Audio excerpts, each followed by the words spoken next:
A new message on the impact of Trump's presidency from a political expert. Comedian Chris Rock in his new special talks about bullies, and he makes the argument that while bullying is bad, if as a culture nobody knows how to take on a bully, then bullies can win.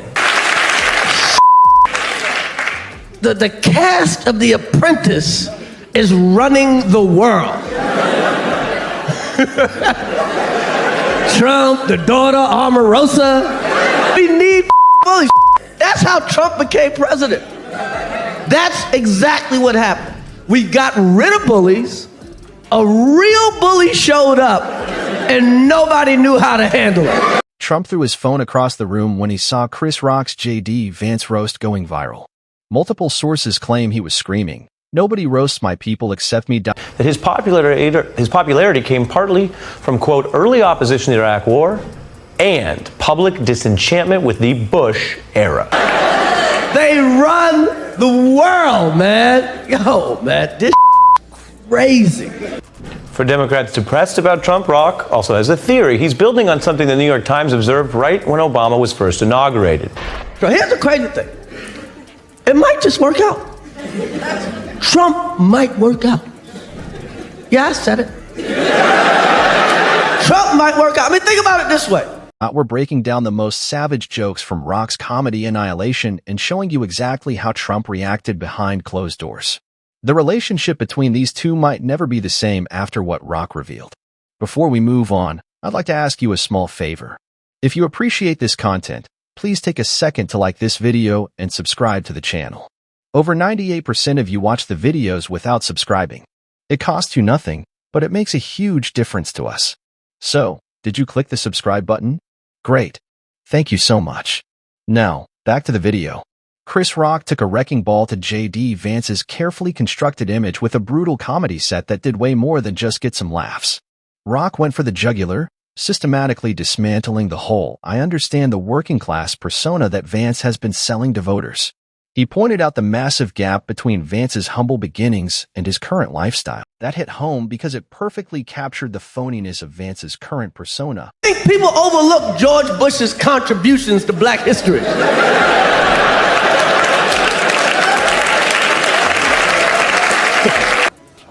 Bush was so bad, he gave us Obama. You forget that, don't you? Bush was so bad that people said, hey, maybe this black guy has the answers. George Bush is a black revolutionary. Malcolm X, Rosa Parks, George Bush. A millionaire pretending he still understands the struggles of regular people. It's the kind of criticism that exposes not just hypocrisy, but a complete betrayal of the very communities Vance claims to champion. According to our sources, Trump initially chuckled at some of Rock's jokes, but his mood darkened considerably when the comedian started framing Vance as nothing more than Trump's puppet. Someone with no backbone who's completely sold out his principles for political advancement. Trump's not used to comedians who aren't afraid to challenge his authority, and Rock definitely wasn't pulling any punches. What really sent Trump over the edge was when Rock's routine started getting massive audience approval. Each laugh and cheer was like a direct hit to Trump's ego, suggesting that his VP pick might become more of an embarrassment than an asset. Nothing terrifies Trump more than losing control of the narrative, especially when it comes to how his team is perceived. Our exclusive sources tell us that Trump completely lost it when the roast went viral, actually throwing his phone across the room while screaming, "Nobody makes my people look stupid except me." This outburst reveals something crucial about Trump's mindset. We need bullies. That's how Trump became president. That's exactly what happened. We got rid of bullies, a real bully showed up, and nobody knew how to handle it. Wasn't angry because Rock was wrong or because he wanted to defend Vance. He was furious because someone else was defining his narrative and making his running mate look weak. That phone-throwing fit wasn't just about Trump's relationship with running mates has always been, let's call it complicated. Remember when Mike Pence was basically trapped in Trump's shadow for 4 years? Well, history is repeating itself. Multiple insiders tell us Trump's been seething over media coverage that portrays Vance as the intellectual heavyweight of their ticket. Donald hates when anyone in his circle gets too much positive attention. He sees it as stealing what belongs to him. One former Trump aide confided, The idea that JD might be the brains of the operation, absolute kryptonite to Trump's fragile ego. Here's where it gets juicy. Despite his public tantrum, Trump reportedly watched Rock's routine multiple times, chuckling at certain parts before catching himself. It's like when you laugh at a joke about your friend, then remember you're supposed to be offended. Except in Trump's case, he wasn't actually offended at all. Need proof that Trump secretly enjoyed the roast? According to two separate sources, he's been quoting Rock's meanest jokes in private meetings.